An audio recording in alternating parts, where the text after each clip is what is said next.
Happy New Year, and welcome to Flourish, where we explore how to nurture, coach, and inspire the children we love at any age to let their genius come to life, to thrive, to blossom. And I am so excited for the new year. It's 2020, and kind of reminds me of hindsight, but today's episode is not about hindsight. It's about goals and the importance of goal setting to make this year your best one ever. I'm your host, Diane Planidin. With a new year, it brings fresh opportunity to set new goals and to reflect on the year that's passed. Today's episode is strictly goal setting though, and it's an ongoing project for most of us. And for me personally, well, it's really vital for me to stay focused. And the best way I do that is by having goals. When I was a child, I didn't know how to set goals. I really never had to. I mean, think about it. No one talked about it. All my goals were set by the adults around me, whether it was to go to school and say, grade 1, if you do this, do that, get this grade, you'll move on to grade 2, and so on.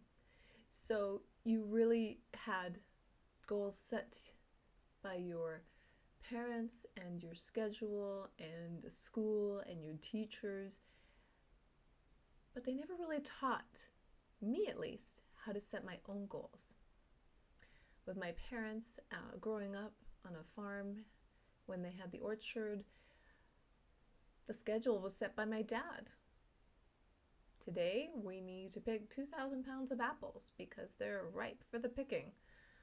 And we had a goal, and we would keep working until we reached that goal. But again, it was set by my parents. I didn't really think to have goals for myself. I had to be cognizant of time. After all, you only have so much time in a day and daylight hours, especially growing up on a farm. Then I did learn that time management was imperative to the success of the day. So that helped me. So how did all that change for me? Well, I finally wrote down a goal. It wasn't real until it was written down. Until I physically wrote down a goal, it never happened. So if nothing else, promise yourself to write down one goal today. Make that promise. You can start small. It's okay. We all need to start somewhere. You also need to set a timeline because a goal needs to be measured. When you decide upon a goal, work backwards in time. See how long you think it's going to take you and write down the things you need to do to reach that goal. It can be a to-do list. It can be a vision board. It can be a post-it note on your bathroom mirror. Do one thing that scares you every day. Eleanor Roosevelt. And I'd like to live by that. I really do. Because goal setting is painful and rewarding at the same time. There's something that rings true about no pain, no gain. At first, writing down goals is going to be painful. I'm not going to sugarcoat this. It is painful. Don't be too hard on yourself. It takes time. Set some attainable goals. And once you do, woohoo, what a cool feeling that is. And at this time of year, people decide, well, I want to exercise more. I want to eat nutritious food. I'm going to eat out in restaurants less. Make some nice home-cooked meals. But that in turn saves me money. What am I going to do with all that money I save? Because now I'm not eating out. Why don't I take the family on a trip? We could use a nice vacation. Do you see how that's all evolving? If you just write down one thing and think about all the things you're going to do to attain that goal, all of a sudden, a vacation comes to fruition. So here's an easy analogy, a simple example on writing down a goal and reaching a higher level. And it can be something as easy as a family vacation. So think backwards. You write it down. 1 year goal. Vacation equals saving money, equals dining at home, equals eating healthy foods, equals having the energy and time to exercise and become more healthy. Which in itself could be, all right, family, after dinner, let's take a walk around the block. Now for the exciting part, the gain. The realization in no pain, no gain, and you reach your goal and you succeed. And you reflect back on what you wrote down a year ago while you're on your family vacation. You say, wait, did I just do that? Did I seriously reach my goal that I wrote down January 2020? And here we are, sitting on the beach, going skiing, whatever your vacation looks like. Maybe you're tenting. I love camping. Maybe it's just a family vacation where you just spend time together, and it can even be a staycation, but you've reached your goal. You've shut out the world. You're on vacation with your family, and it's wow, this really works. Such an awesome feeling. It's a new year, and a new year is full of opportunities for everyone. I love this quote by Jim Rohn. You can have more than you've got because you can become more than you are. Quite simply put, but so powerful. You can have more than you've got because you can become more than you are. And a great way to do that is through goal setting. Don't dismiss your dreams or your child's dreams. Start a journal, and you will be amazed at what you write down. Start with your thoughts and build from there. Like I said, it's a gradual process, and it's very painful if you've never done it before. When I opened my first blank page to write down my goals, I literally stared at the piece of paper and said, this is stupid. Like, seriously. What is the difference writing this down? How can writing down a goal make me reach them? Can't I just tell myself these goals? Can't I just remember these goals? And the answer is a resounding no. No, you can't just talk to yourself. You need tangible proof what's important to you. And especially for me, I needed a reminder. And I had to write it down on a piece of paper, not on my phone. And yes, I do use my phone for a lot of things in my to-do list, but I had to write it down. And the other part about writing it down is that you can build on it, on where you're going, and you can develop your path. And I think about, Think and Grow Rich by Napoleon Hill. He talks about goal setting in his book, and that was written by his wife, Rosalie, and himself in 1937. 1937. Inasmuch as there is a lot of controversy about the man himself, he did well in getting his point across. We become what we think about all day long. Which isn't wishful thinking. It's not about, if I think hard enough, I'll win the lottery. If I think hard enough, I'll become an astronaut. No. The message was, think and grow rich. Think about what you want to do. Think about how you're going to accomplish that. and then reach your fruition. And riches, it doesn't mean money necessarily, because actually money is the lowest form of motivation, so it is perhaps part of the end result. But riches could be a rich family life. It could be a rich personal life. It could be you are in the best shape of your life and you feel rich because of it. Having goals, having ideas, having dreams, that's all within you. The brain, the neuroscience, your powerful CPU that's right in front of you every day, it has true validation. And goal writing, goal setting just brings that all out in a person. And the way you think about yourself and your surroundings, it has a profound impact on your day, your week, your year, your life. So you need to write it down and bring that cognitive function into the equation. We think in pictures, we take action in words. Every time you learn, you are preparing your brain for the future. That's a quote by Buckminster Fueller. And how do we learn?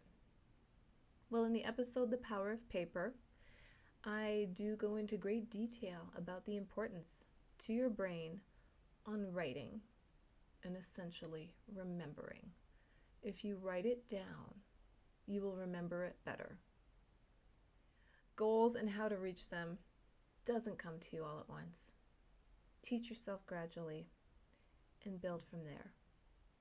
Be sure to add a dream or two.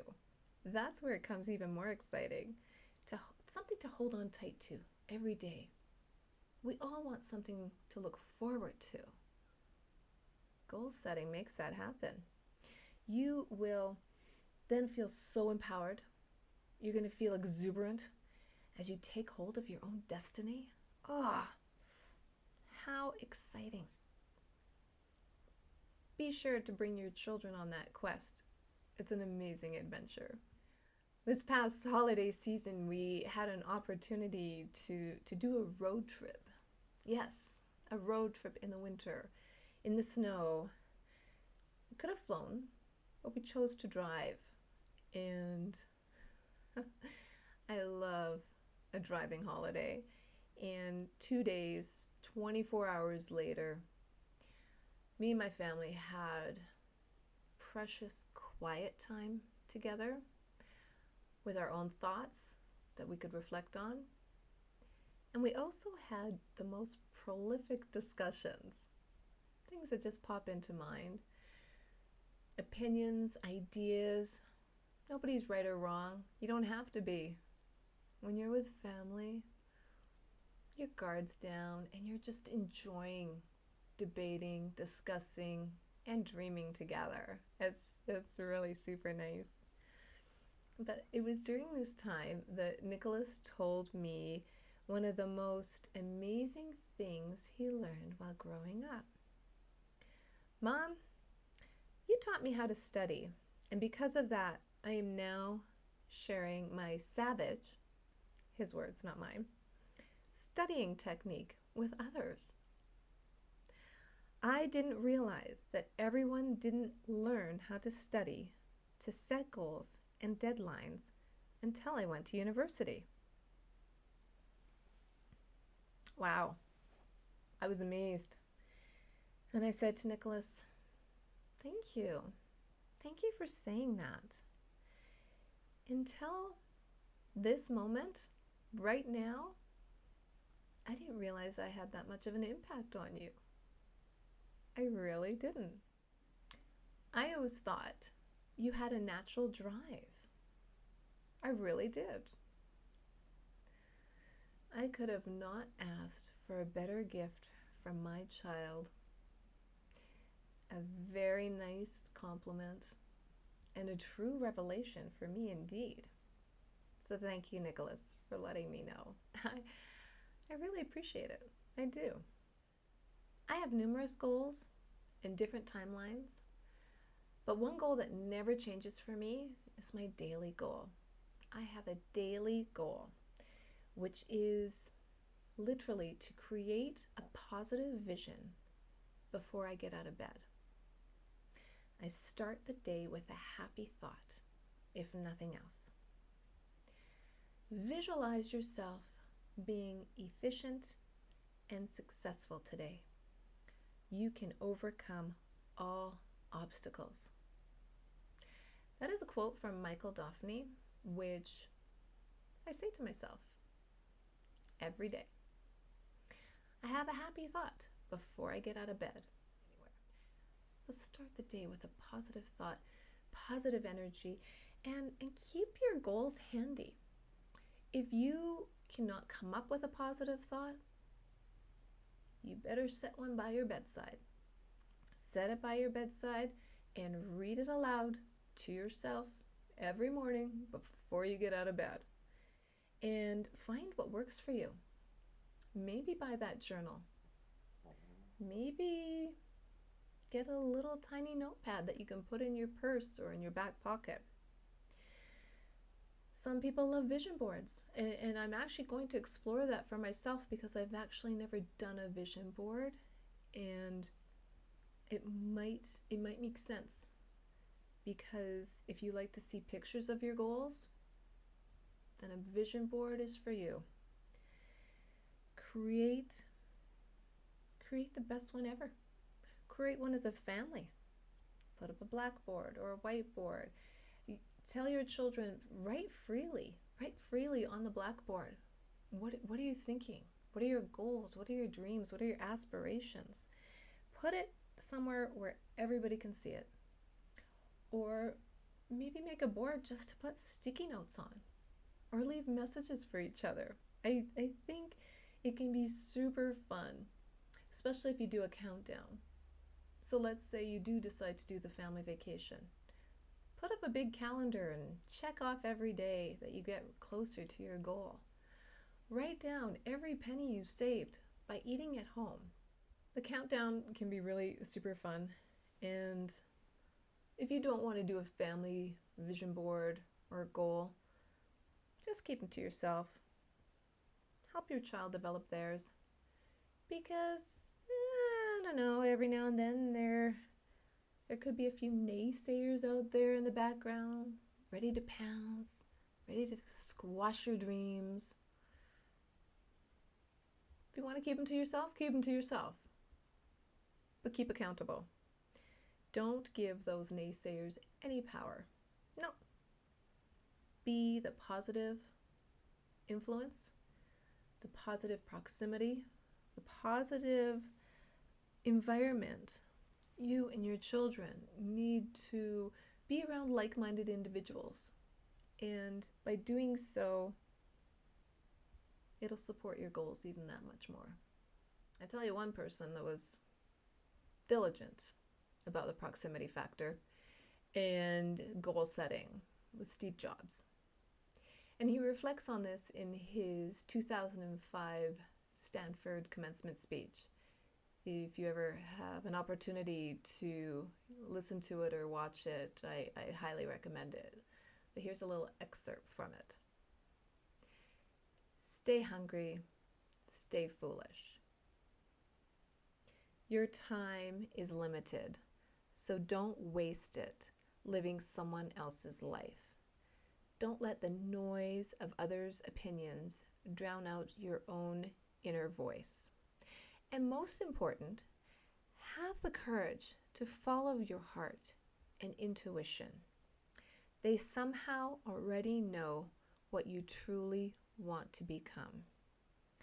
Everything else is secondary. Thank you for saying that, Steve Jobs. That will stay with us into eternity.